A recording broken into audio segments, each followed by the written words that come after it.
Kasi siya ang nagdidikta kung ano ang maganda. Huwag tayong paapi sa mga ideya ng iba kung ano maganda kasi maganda ka, nilikha ka ng Diyos. Baka hindi ka lang ang pinapauso ngayon ng mga produkto, ng mga magazine, kasi wala silang itinitinda para sa iyo o para sa iyong economic capacity. Pero walang nilikha ang Diyos na pangit. Kasi Diyos ang manlilikha, alam nga namang mali siya.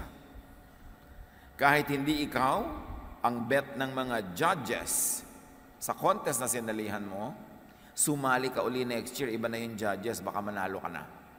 Di ba? Maraming ganong mga karanasan, natalo nung minsan na sumali uli, nanalo na, kasi iba na yung judges. So, pag may nagja-judge sa'yo, ikaw lang kasi ang judge. Pag may ibang judge, siguradong wonderful ako. Depende yan eh. Psalm 139, 15 to 16. Nothing about me is hidden from you. Ang kausap dito, Diyos. But with your own eyes, you saw my body being formed. Even before I was born, you had written in your book everything I would do. Unti-unti pa lang akong nabubuo sa sinapupunan ng aking ina, nanonood na kayo, O Lord. Kayo kasi may likha sa akin. Alam nyo ang nilikha nyo at alam nyo kung anong pupuntahan ang nililikha nyo. Kaya nandun pa lang ako, nalilikha, alam nyo na ang landas na tatahakin ko sa buhay. Itinakda nyo na ako magiging ano ako. Kaya nililikha nyo ako na maging magaling sa math, siguro gusto nyo ako maging engineer. Itinatakda nyo na ginagawa nyo ako magaling sa musika, siguro gusto nyo akong kumanta sa church o kumanta kung saan-saan. Kasi ganun nyo ako nilikha, therefore ganun ang kalooban nyo para sa akin, kaya alam nyo na kung anong pupuntahan ko. Kasi hindi ko naman pwedeng hindi puntahan yung nakatakda. Kung saan nakahapay ang kahoy, doon bubual, sabi na matatanda.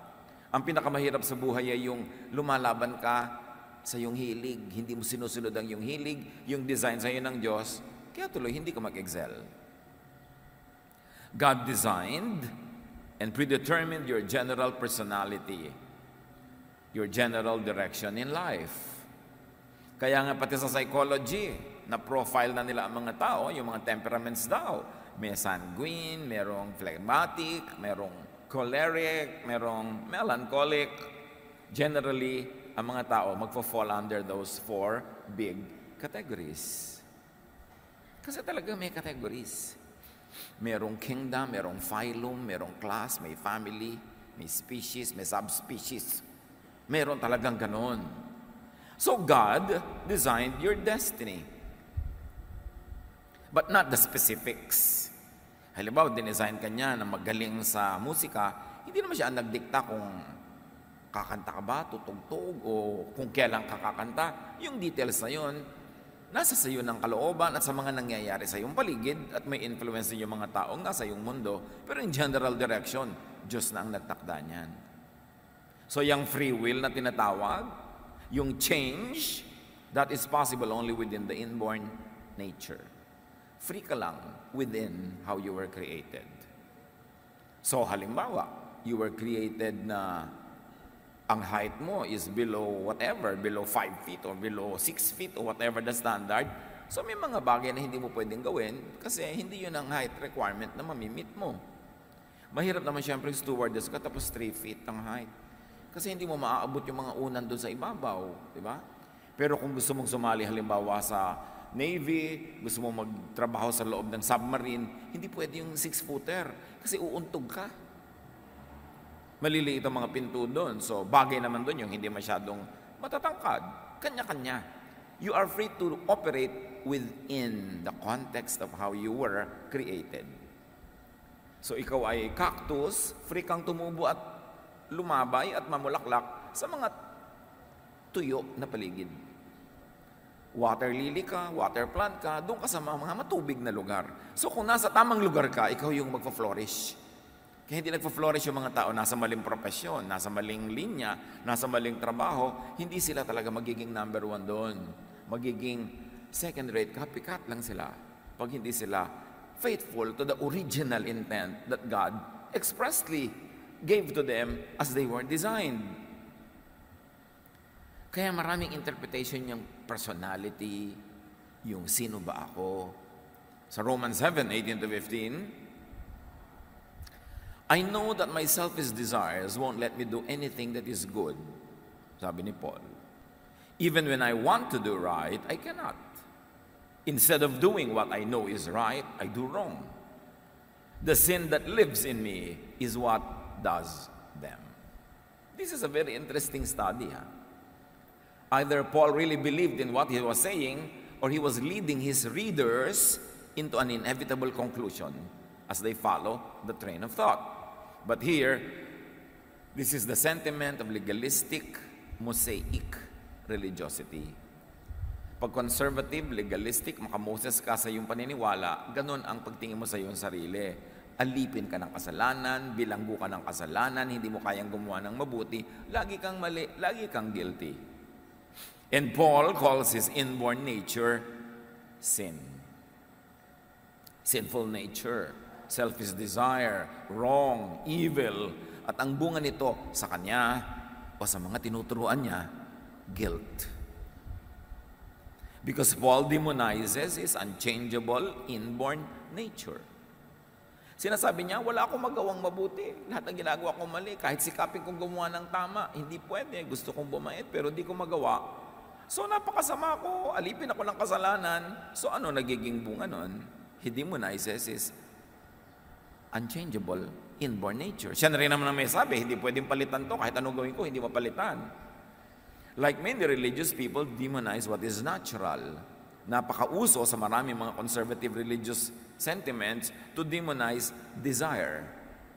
Samantala yung desire is inborn, innate in the physical body. Your desire for food sees to it that you get to eat. Your desire even for sexual activity sees to it that there is procreation among the human race. Kasi mahirap yata yung sexual activity na kung hindi yan desirable, nobody will do it kasi nakakapagod. So, minamasama lahat yan ng mga makamoses, ng mga conservative religiosities. At yan ang ine-essay ni Paul sa kanyang mga katuruan. Kung talagang naniniwala siya doon, o device lang niya yon para pumunta sa gusto niyang tumbukin na usapan, that is known only to him. Romans 7:21-23, sa pagpapatuloy ni Paul, the law has shown me that something in me keeps me from doing what I know is right. But in every part of me, I discover something fighting against my mind. And it makes me a prisoner of sin that controls everything I do. So sinasabi niya, mayroong isang batas na umiiral sa aking kalooban, sa kaibuturan ng aking puso, na nagsasabi sa akin kung anong tama. Pero bawat bahagi ng aking katawan, kinakalaban yung tama na iniisip ko kasi ang gusto ng katawan kong gawin, yung mali. So anong bunga niyan? Nagiging bilanggo ako ng kasalanan. Paul was talking about the contradiction between what he knew was right and what his body naturally does. Sabi niya, malinaw sa aking isip, na actually ang ibig sabihin ni Paul ay ito, malinaw sa aking paniniwala, malinaw sa aking kinagisnang katuruan, malinaw sa nakasaksak sa utak ko na standard of what is right and wrong, malinaw doon kung anong tama. Pero pag tinignan ko ang bawat bahagi ng aking katawan at ginagawa ko araw-araw, yung mali ang ginagawa ko. So may gera, yung iniisip ko at pinaniniwalaan kong tama at dapat sa katotohanan ng buhay ko na totoong nangyayari. Paul's natural self and mind and belief about what is right fight each other. So there was constantly a warfare because there is a warfare mindset. Alam niyo yung mga nalahian, nabahira, naturuan ng conservative religiosity influenced by the hatred of the Greeks to anything material or that belongs to the body because they only want the spiritual world. Anything like that, laging naka-warfare mindset. Kalaban ng aking espiritu ang aking tiyan na matakaw. Kalaban ng aking espiritu ang aking katawan na gusto magpahinga at masarapan. Kalaban ng aking kabanalan, ng aking mga sexual appetites. Laging pinaglalaban yan. This is very Greek, which influenced many New Testament Christians and even Old Testament Jews. Ang bunga ng ganitong pag-iisip, stress, and of course, inevitable defeat. Lagi kang talo. Kasi, minamasama mo yung natural, yung natural ang laging mananalo dahil yun ang natural, So yung ideya mo, your concept of spiritual perfection, your concept of an achievable morality will always lose. So you will be divided, you will be confused. That's why many religious people are depressed. Kasi depressive isipin na lagi kang talo. Pero kung magiging totoo ka sa sarili, if you judge yourself according to the standards of religious morality, lagi ka talagang talo. Here, Paul equates the law with what is good, and therefore with God. And then he equates his nature as sinful, and therefore bad. That's why he calls himself evil. And if you are in that kind of thinking, you will call everyone else evil. Because everyone else will fail by the standards that are in your mind. And even in their own minds. Kaya maraming religious systems nakadevelop ng coping mechanism dyan confession. Total, lagi mo rin naman ginagawa, bibigyan kita ng way out of guilt, confession. At naging malaking negosyo rin yung confession na yan. Kasi, ang mga tao, kahit sa mong ilublob na relihiyon, pare-pareho lang yan ang gagawin at iisipin araw-araw. Kahit ano pa ang relihiyon nila. And since Paul observes that this sinful nature prevails anyway, he thus considers himself a prisoner of sin. Is that how you consider yourself? A prisoner of sin? A hopeless sinner? Laging loser? Laging guilty? Laging masama? Kaya mga ibang tao sasabihin nila, pasensya, tao lang. This tao lang can be positive. It could be a way out of guilt. It could be a coping mechanism. But it could also be negative. When you say tao lang in the sense na tao lang ako, therefore talo talaga, therefore masama talaga, samantalang sinasabi ng Psalm, I am wonderfully made. So pag sabi mong tao lang ako, to mean talagang masama ako, marumi ako, hindi totoo that you were wonderfully made. So Paul problematizes what controls him, the way he was designed, his nature. And when you problematize your own nature, you will have a lifelong problem because your nature will never leave you because you are your natural self. Paul fights his nature and destiny. Therefore, it will be a lifelong stress. Romans 7:24. What a miserable person I am. Who will rescue me from this body that is doomed to die? That is why I was proposing that we look at Paul two different ways. One, did he believe in what he was saying, that he was really inherently evil and hopeless? Or he was engineering the discussion to get to the heart of the matter. Yung pag ganyan ang pag-iisip mo, pag ginadjudge mo ang sarili mo, sinusukat mo ang sarili mo by these religious standards, miserable ka. At dahil miserable ka, sinong makakapagligtas sa iyo sa misery na yan? And of course, Paul was driving at Jesus. He was bringing the topic to Jesus. He was making you know and feel that you're helpless so that you will look for help in the right place, and that is in Jesus. Ang galing niya magsulat. Paul thinks he fails miserably. Of course, he would think that if he really believed in what he was saying. But what if he was saying that, not because he believed in it, but because that was the belief of his readers? And going along with the discussion of Paul, it is inevitable for you to end at his prescription, Jesus. Na yun ang sagot sa hopelessness mo. Paul realizes his salvation, Jesus, which really is Jesusness. See Jesus, the person. Jesusness is the ideal, the whole teaching, the whole essence of Spirit that was revealed in Jesus. And it is possible that Jesusness could be revealed, could be expressed, could be understood and enjoyed even in the context outside of Israel, outside of Christianity, because Jesusness is the idea and it can live in anybody. So may Jesusness din sa mga non-born again Christians. Kahit yung mga tinatawag ng mga pagans, yung mga tinatawag ng mga unbelievers, unchurched, when they love, when they are loving, when they are forgiving and accepting, meron silang Jesusness. Although probably formally and legally, wala sila nung formal religion na Christianity. Kaya mahalagang ma-separate sa utak ng tao yung Christianity itself as a religion and Jesus and Jesusness. Because Jesusness can be experienced outside of Christianity. Because God loves all people. God reveals to all people. Kaya nakikita nyo ba, kahit kaya naging born-again Christian, naging committed sa evangelical, Bible-based Christianity, ang dami nyo makikita kamag-anak nyo na hindi nyo kasama sa church pero ang buti ng ugali. May Jesusness sila. At marami kayong makikita sa church na hindi Jesusness ang ugali, impactness. Kahit pa sila born again at inilublob mo ilang beses sa baptism, may impactness pa rin. So it is possible for Jesusness to thrive outside of formal religion. Siyempre, press release lang ng mga religion, sa kanila lang may salvation. Para doon ka mag-member at doon ka mag-ambag. Pero pwede bang ikulong ang Jesusness sa wall ng church, ng anumang relihiyon? That's why it's important to understand the spirit of Jesusness. Jesus is the person.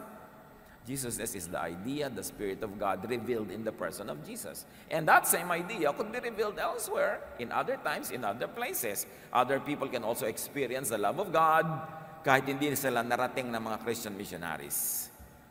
Yung franchise ng missions, yung franchise ng mga churches and religions, press release lang yon para masolo nila ang mga converts. But the Spirit of God fills heaven and earth. The earth belongs to the Lord.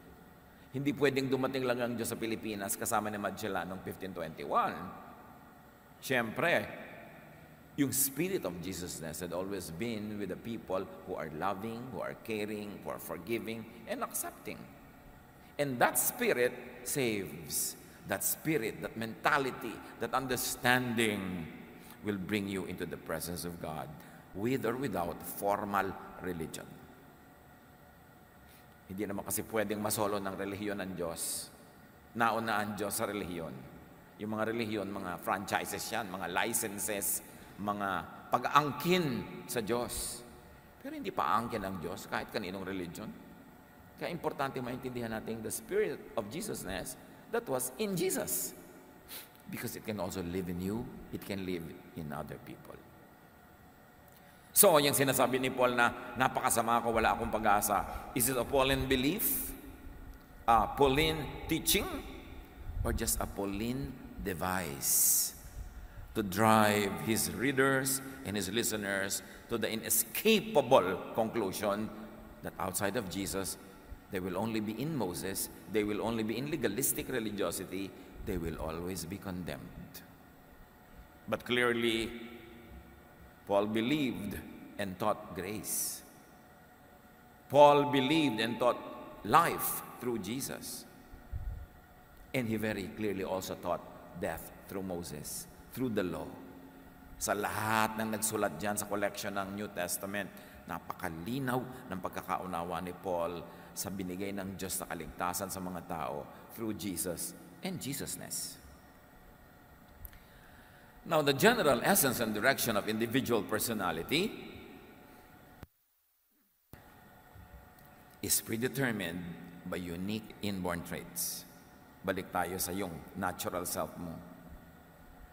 Yan kaya ang tinatawag nila na genetic configurations, na talagang ikaw ay ikaw. Yung sinasabi na matatandang ang mangga ay hindi mamumunga ng santol, na madalas ay tinitingnan nila ang magiging ugali mo pag tinignan nila ugali na yung magulang at mga ninuno. There is a basic foundation that determines the general design. And only details and finer points could be altered or improved. Nilikha ka, yun ka na. So, sabi nga, even before I speak, you know what I will say, you know my thoughts. Kasi yung lumikha sa'yo, alam niya ang design, therefore alam niya ang yung tendency. Alam niya kung ano ang iyong magiging hilig. So, nililikha pa lang ikaw ng Diyos, alam na niya, nako, itong nililikha ko na to, lagi itong magkakakanta, magtututugtog, kasi ito ang pagkakalikha ko sa Kanya. Itong nililikha ko na ito, magiging scientist, kasi nililikha ko siyang maging ganyan. Ito magiging charitable, ito magiging matipid ito, magiging laging siya yung nagsisave, ito naman magiging gastador to. Ganon. So, kaya lang pag naging mag-asawa yung dalawa, World War III. Pero, hindi na yan naiiba. Pastor, i-counsel niyo po ang asawa ko para magbago. Magpalit ka na lang ng asawa, mas madali. Kesa palitan mo yung ugali ng asawa mo. Ayoko po magpalit ng asawa, yung pala, di tanggapin mo. Pero huwag kang may asawa, tas pinipilit mong ibahin. Magiging magulo buhay mo, magiging magulo ka rin sa kanya, magkakagulo-gulo kayo. Yan na yan, as is, where is.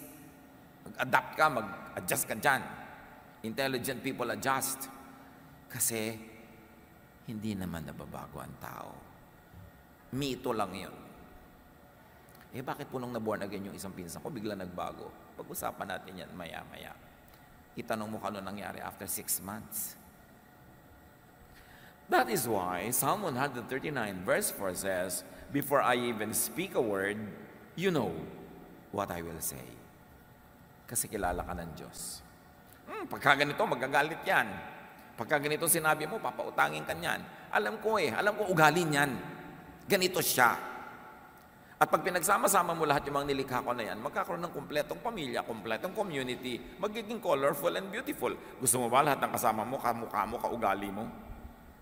Kaya nga sa church, iba-iba yung gift na binigay para pag nagsasama-sama tayo, kumpleto rekado. Alam nga naman ang luto, puro bawang. Siyempre, gusto mo mag-isa, may bawang, sibuyas, kamatis. Para masaya. Ganun ang buhay. Iba-iba ng papel. How come children from the same parents could be so different? Pagka may kilala kang isang tao, hangang-hanga ka, gustong-gusto mo siya. Nung makita mo yung kapatid, sabi mo, ay, paano naging magkapatid yun? O kaya meron naman isang taong diring-diri ka sa kanya, yung hindi mo siya maintindihan. Nung makita mo yung kapatid, wow, biglang hanga ka. Kasi hindi lahat ng magkakapatid pare-pareho. How come children could be so different from their own parents? Genes, ang sagot ng science dyan. Sabi na matatanda, lahi, dugo. Kasi, nananalaytay sa ugat mo, nasa dugo mo, nasa every single cell of your body, yung genes ng lahat ng mga lolo't lola mo, both sides, sa father side and mother side, pabalik kay Adan at Eva, nasa iyo yan. Ngayon, kung kaninong ilong ang mananalo at lalabas dito sa isang kapatid mo, Diyos lang ang nagda-assign nun. Kaya may mga magkakapatid na magkakaiba ng ilong. Mayroong magkakaiba ng buhok, may kulot, mayroong straight, mayroong magkakaiba ng talent. Kasi ang dami yung lolo't lola na pagkukunan, nagko-combine, nagsasama-sama sa isang tao, nagiging individual tuloy siya. But all human traits and character could come only from the genetic pool, from design, from creation, from God. Nothing was added to creation after the 6th day. You know what happened? After the 6th day, on the 7th day, the Lord rested.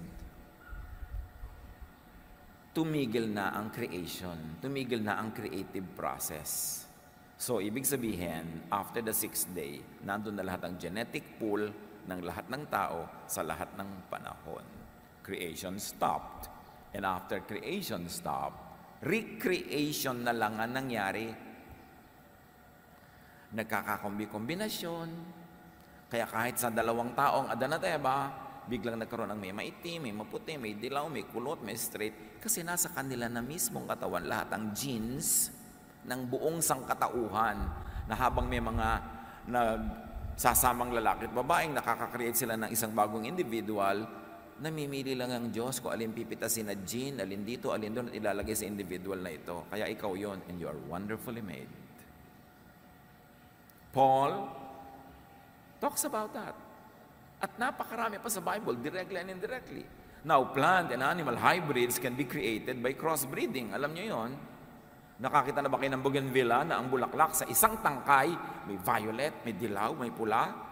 Kasi pinagsama-sama ng crossbreeders, ng plant breeders, yung mga genes ng iba't ibang bulaklak na may iba't ibang kulay.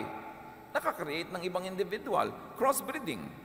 Plant and animal hybrids can be created by conditioning na tinatawag ng iba na evolution. Sa pagtagal ng panahon, lagi kang nasa tubig, lagi kang nasa tubig, nakadevelop tuloy ng gills yung mga animals sa pang tubig. But that's already in creation. Wala namang giyera dapat ng creation at evolution. Kasi after creation, puro na recreation, recombination, reconfiguration.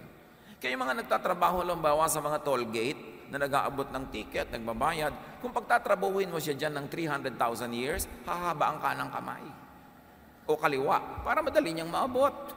Siyempre nag-a-adjust ang creation na tinatawag nila na evolution. Galing din yun sa Diyos, hindi yung kontra. Nag-a-adjust lahat. Tingnan yung halaman. Paso, nakaharap na ganyan lagi sa araw yan. Subukan yung italikod yung paso. Bukas, unti-unting lumilingon uli yung mga dahon patungo sa halaman, di ba? Mamaya isang linggo, nakaharap na sila uling lahat. Ikaw naman sa dista, inikot mo na naman yung paso. So yung halaman, pagod na pagod ka adjust, pero babalik at babalik yan kung saan siya nakakakuha ng araw. Iyon, all in one day, all in one week, nakaka-adjust. Padaanin mo pa ang 1,000 taon. People adjust. All new traits are actually old, except that they were not visible at once. Yun ang tinatawag nila kumisan na recessive genes. Nananalo yung dominant genes, pero kapapalit-palit ng mga kombinasyones, lalabas din sila. Lahat ng evolution, mutations, reconfigurations could have only come from the same genetic pool because God created everything. Except that not each and every one of those creations were visible all at once at the same time. May panahon na lalabas yun. Kaya wala namang dapat giyera yung creation and evolution. Lawakan mo lang iyong pananaw. The earth is the Lord's and everything in it. At dapat i-consider mo that sometimes Bible language is poetic.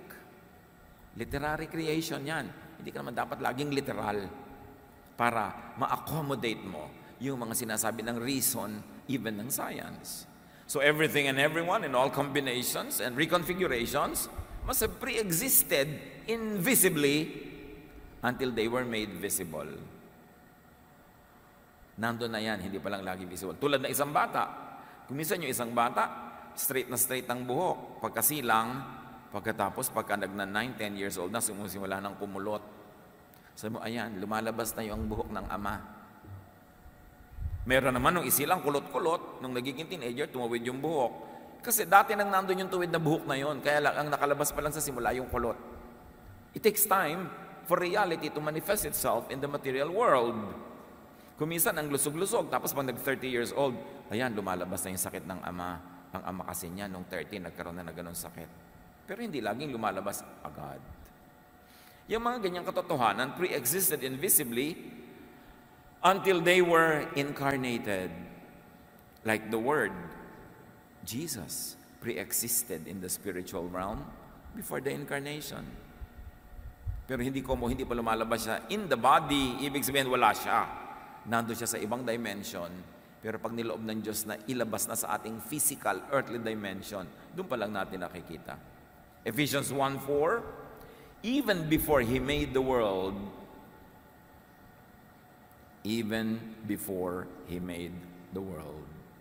God loved us and chose us in Christ to be holy and without fault in His eyes. So sabi, bago pa nauna ang mundo, nasa isip na ng Diyos, ikaw, kinrate ka na niya, kaya lang hindi ka pa sumusuplot sa mundo. Parang si Jesus who was a Word, in the beginning was the Word, but then later on became flesh. Ikaw din, nag-pre-exist ka na sa isip ng Diyos. At doon pa lang, banal ka na. Malinis ka na, mahal ka na niya.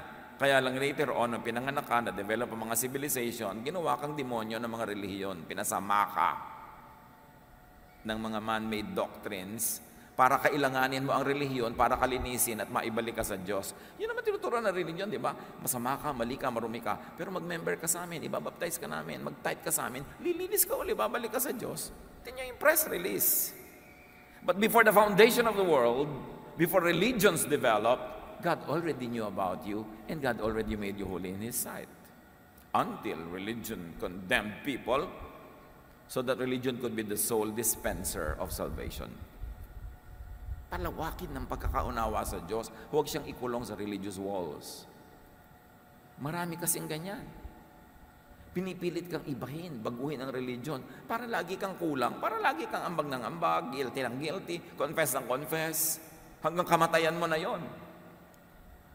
Hindi mo na maaabot yung kagustuhan mong contentment with yourself. Jeremiah 13:23, can you ever change and do what's right? And even if so, what is right? Whose standard is right? Can people change the color of their skin? Or can a leopard remove its spots? Of course. The prophet knew the answer. No. I cannot change and do what is right by your standard. I cannot change the color of my skin. If I'm a leopard, I cannot remove my spots.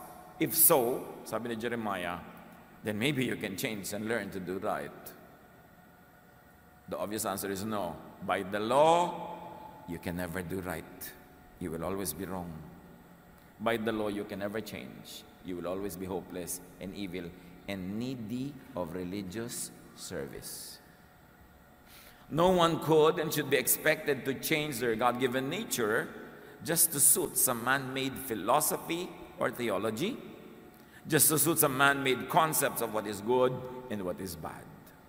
Kasi kahit naman mga religions of the world, major religions of the world, may pagkakaiba-iba pa rin sila ng concept of what is good or bad. It is bad to kill.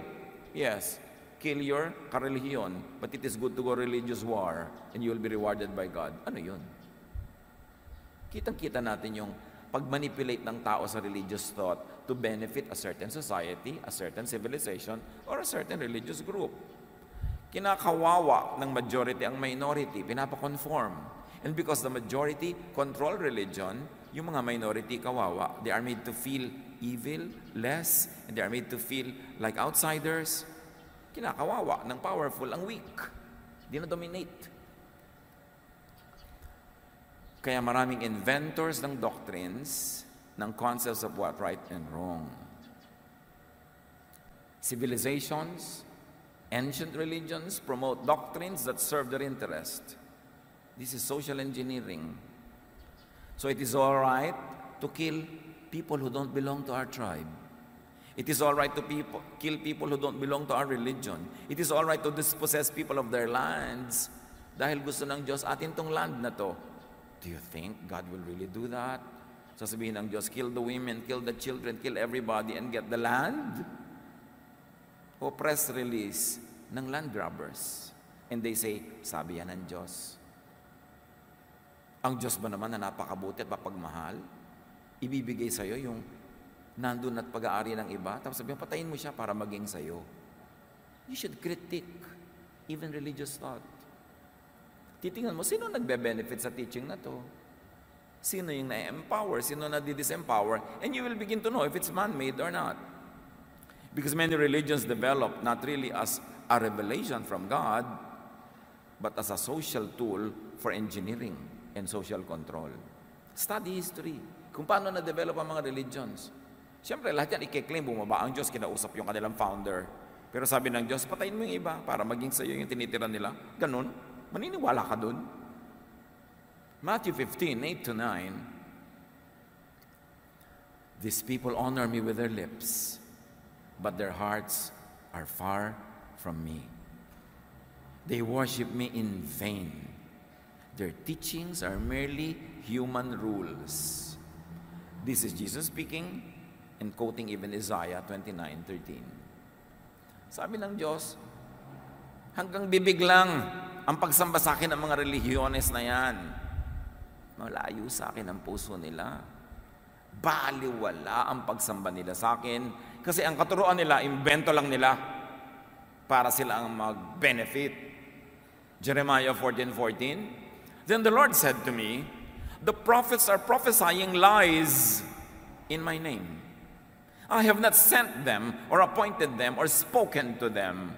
They are prophesying to you false visions, false divinations, idolatries, and the delusions of their own minds.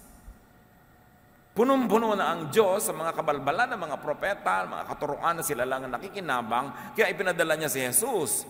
Liwanag para liwanagan ng madilim, daan para buksan ang nakasarang daan. Siya ang kapayapaan dahil naguguluhan ng mga tao. Siya ang kapahingahan dahil pagod na ang mga tao sa pagpapahirap sa kanila ng religious doctrines. Kaya ipinadala, and in Him the fullness of the deity lived in bodily form. There is no name given under heaven by which men are to be saved but by the name of Jesus. Because it is Jesus that reveals the true heart of the Father. Because the Father had been so misrepresented by religions for so many generations that people no longer knew God. They only knew the image, the false image of God created by religions. Kaya ipinadala si Jesus. That's why it's important to go back to basic Jesusness instead of just generalized religion or generalized Christianity. Go back to the heart of the matter. And that is Jesus. So despite the false prophets and teachers, despite what they say about you, accept yourself and others as God created you and as God willed that you would be acceptable to Him. And since the people had been misguided, Jesus was sent to guide them back to the reality that the Father loves us. And if we have been condemned by ourselves and by our traditions and our previous knowledge, then God forgives us. And you forgive yourself. And you get on with life. Do not reject people's realities because of invented religious teachings. Yung un-Jesus teachings. Nakita nyo yung un-Jesus teaching? Ito ang babae, nahuling nagkakasala, batuhin hanggang mamatay. That is the Moses teaching. Pero hindi siya ipinabato ni Jesus. Sabi niya, yung walang kasalanan, maunang bumato. In other words, hindi siya ipinabato. That is Jesus. Ibang-iba. So dapat malinaw ang pagkakaunawa natin kay Jesus. Huwag natin siyang ihalo sa iba. Kasi ipinadala siya. Sitting at the right hand of the Father, continuously interceding for His people. Accept yourself and others. And if you want to improve, that's good. But improve and change within your natural limits. You cannot be who you are not. Do not deny your truth just because some religious myths tell you that you are bad. Do not problematize and struggle with your truth. Yung mga truth natin, ano ba totoo tungkol sa inyo talaga? Do not struggle with it because God made you. You were conditioned probably by culture, by tradition, by religion, by philosophy to think that you are not good, that you are bad. But God created you. Look at your innate, natural self. Siyempre maraming nadagdag sa ating sarili, bukod doon sa inborn. Yun ang pwedeng palitan, pwedeng ayusin, pero yung basic inborn, accept it, live with it, be happy with it, because you were made by God.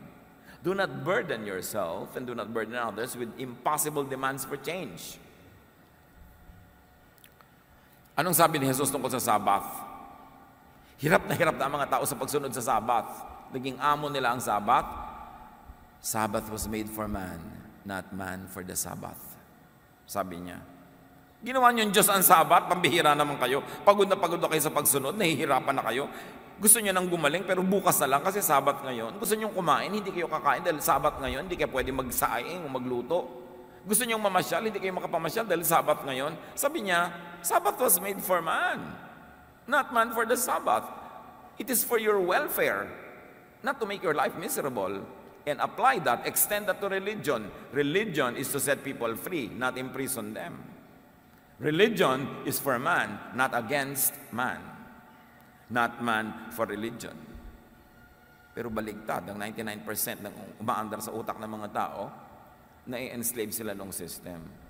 Do not let oppressive and discriminatory standards and laws dictated by the majority, by the powerful, enslave you. Do not submit to groups that demonize your reality. Sasali ka, tapos walang ginawa kundi kastiguhin ka, sabihin masama ka, mali ka, pagiltihin ka, ba't ka sasali? Ba't mo papahirapan ang sarili mo? Kaya nga si Jesus, nagtuturo outside of the temple, not inside. Si John the Baptist, nagbabautismo sa labas ang temple, not inside. Dahil naaapi kayo mga tao doon sa loob eh. Jesus accepts and loves you before the world began. Word ka pa lang, hindi ka pa flesh. God already knew you, configured you and loved you, and gave you value and calling. Nasa hangin ka pa lang, sabi nga ng matatanda, may itinakda ng mission para sa iyo ang Diyos. May purpose ang iyong buhay, may pagtawag sa iyo, at binigyan ka niya ng mga kakayahan para yung mga pagtawag sa iyo ay maganap mo at magkaroon ng kabuluhan ng pagdaan mo dito sa lupa. Hindi dumadaan ka lang na hindi ka nag-enjoy, hindi ka na-enjoy ng iba, walang nangyari. Ephesians 2:10, for we are God's handiwork, created in Christ Jesus to do good works, which God prepared in advance for us to do. Hindi ka pa isinisilang, may assignment ka na. May papel ka na. May kabuluhan ka na. Kasali ka na. Kaya lang maraming katuruan sa paligid na bumubulag sa atin doon, making us feel bad for who we are, guilty for who we are, and making us and forcing us to copy other people because we think they are the standard. Hindi ka pa'y sinisilang, minahal ka na ng Diyos.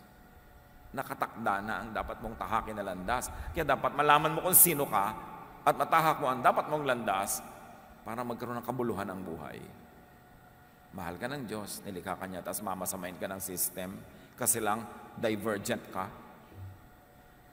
Gusto kasi nila lahat magkakamuka para madaling kontrolin. Ganun lang yun.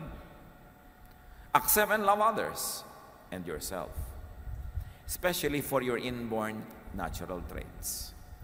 Now, paano yung pagbabago? Paano yung pag-i-improve? Kasali rin yun. There are inborn and natural and therefore unchangeable traits. Don't even attempt to change that. But there are traits that can be changed. May mga asal, ugali, gawain na pwede mag-improve.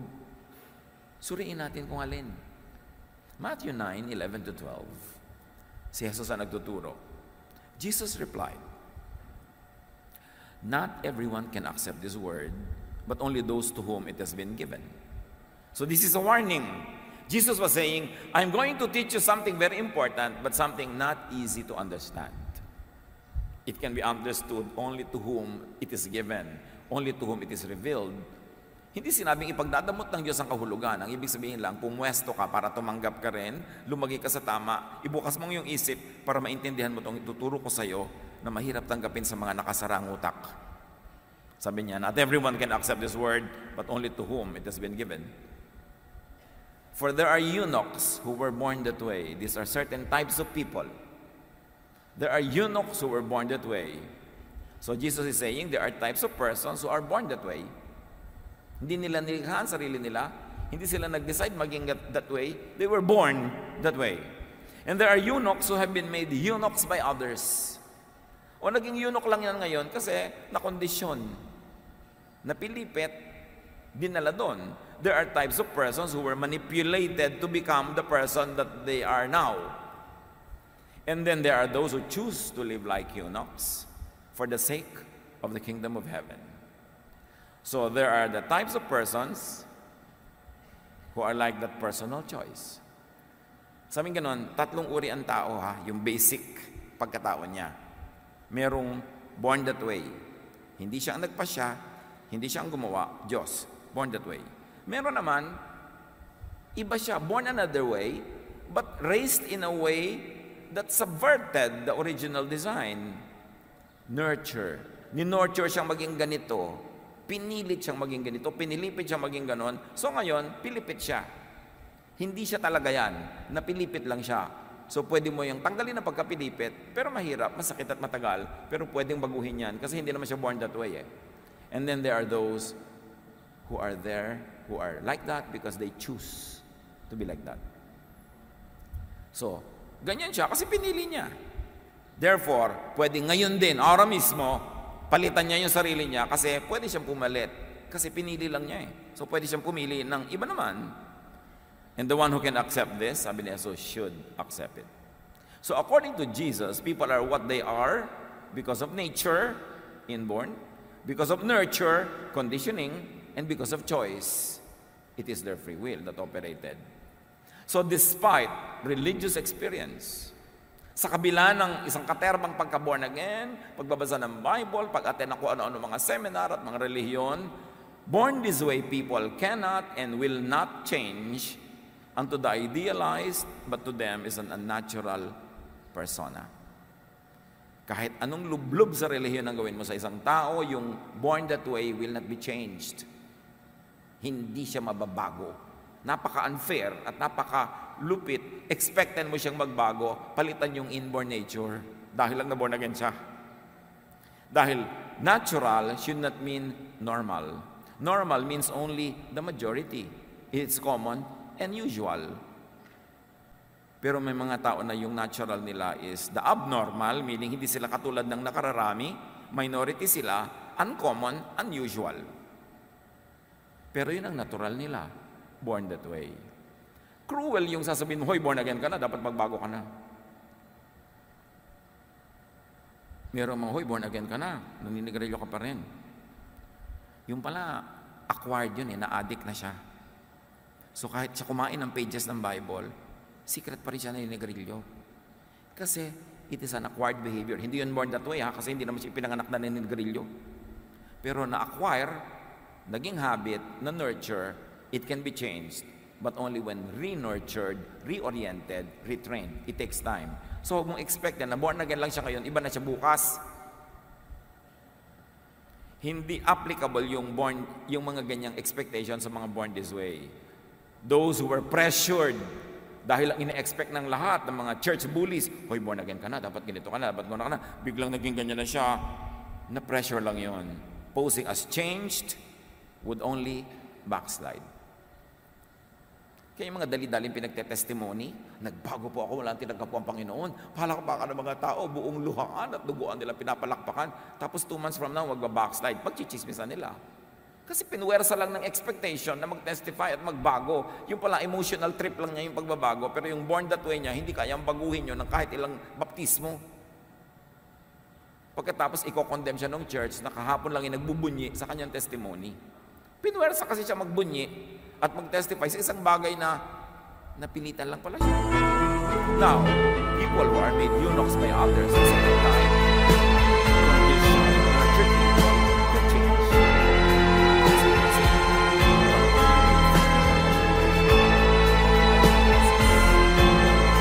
So, kung meron siyang learned behavior, now considered sinful or wrong, naging unlearned, naging opposite type of behavior for a long time, para mag-improve na siya.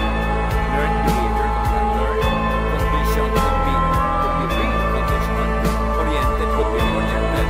Hindi mo na pwede tayo, work in progress. Pwede yun. So may mga nababorn natin, tumatagap sa Panginoon na hindi nagbabago kasi inborn. Pero namang nagbabago kasi acquired and learned behavior lang.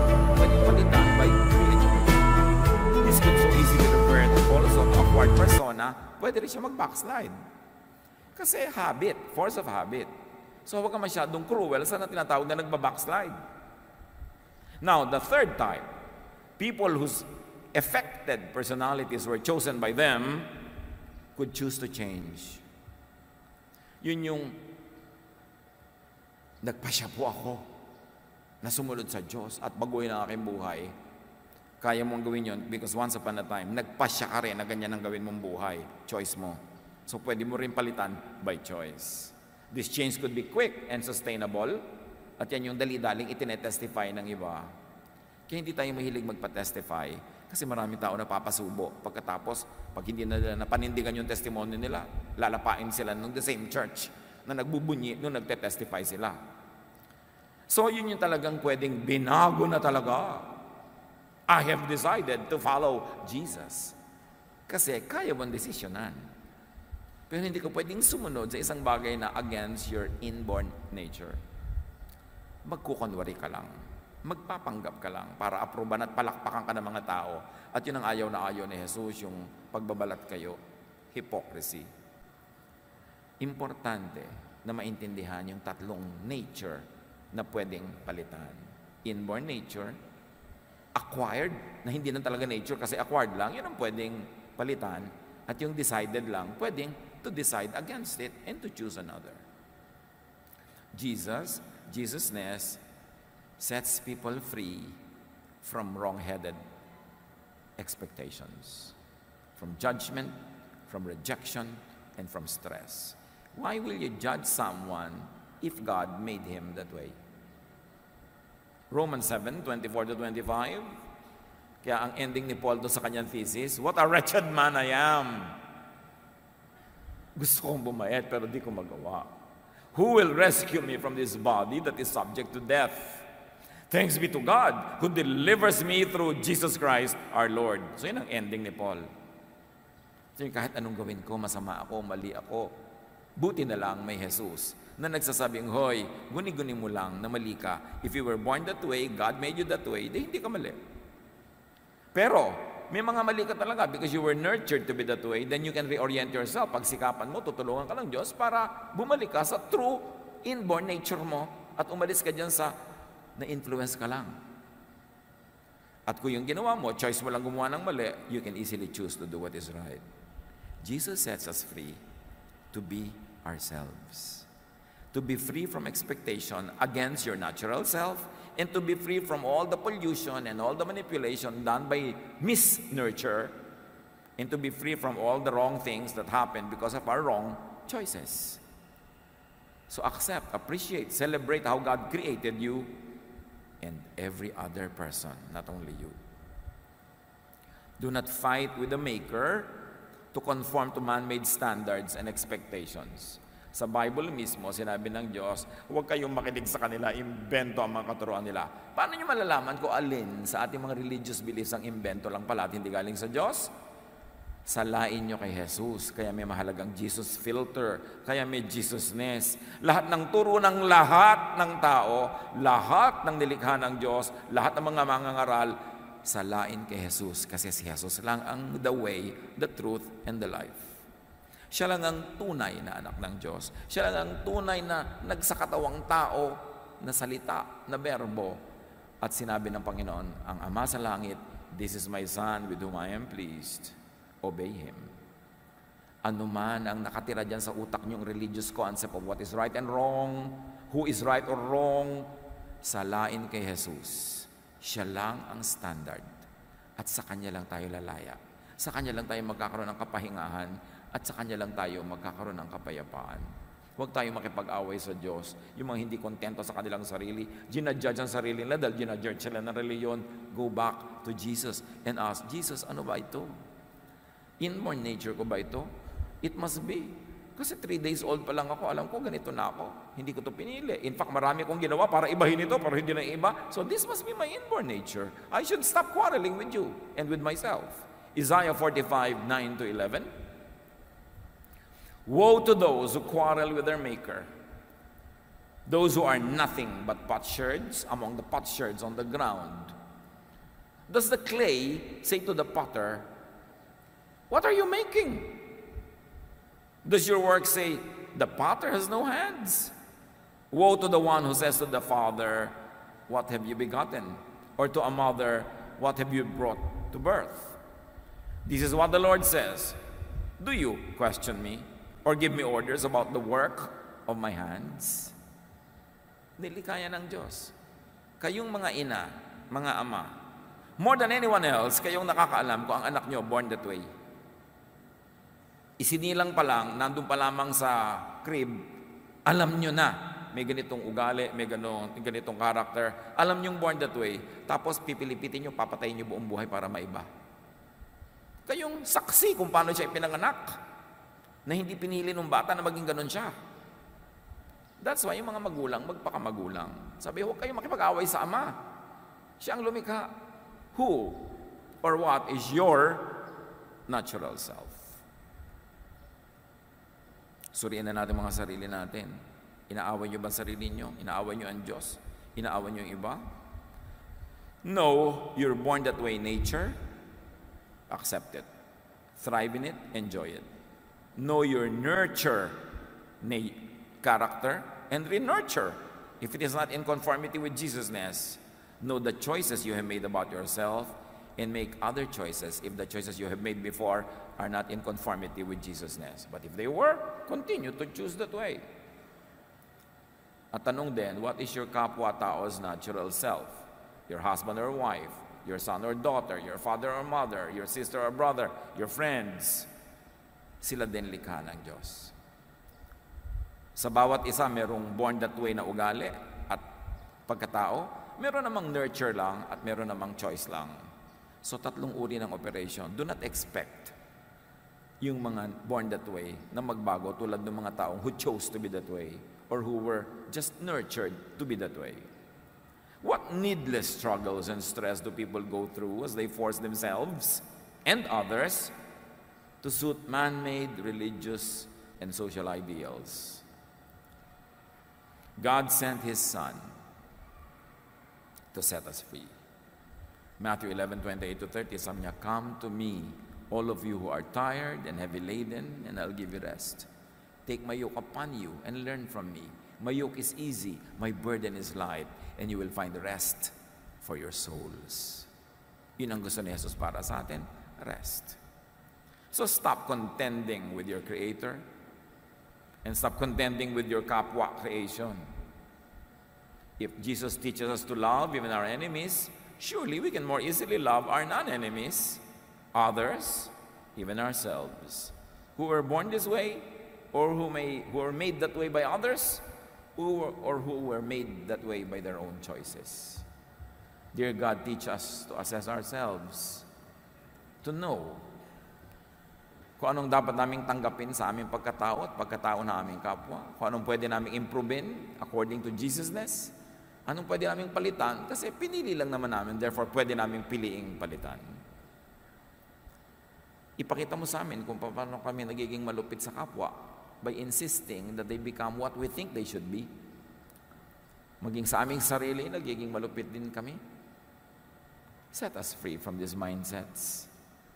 Liwanagan mo ang aming isip, dalhin mo kami sa tuwid at tamang daan, at pairalin mo ang Jesusness in our lives.